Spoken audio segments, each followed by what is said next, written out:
Assalamualaikum.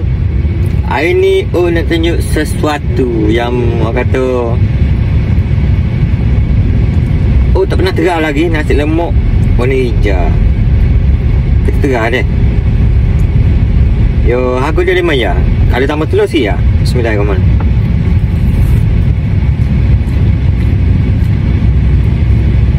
Jujurlah orang deh. Tapi jangan marah. Sambal dia pedas-pedas manis, kata sedap. Nasi dia ke berlemuk. Kata nasi lemuk ni bila berlemuk dia jadi sedap. Nampak nasi lemuk 5 ya.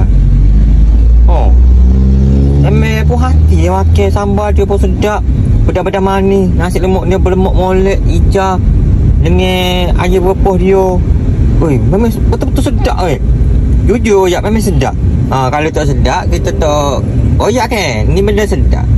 Orang makan dia nak sambal sedap dia, sambal sedap dia. Tu tak percaya, tengok. Tadi penuh nasi dah.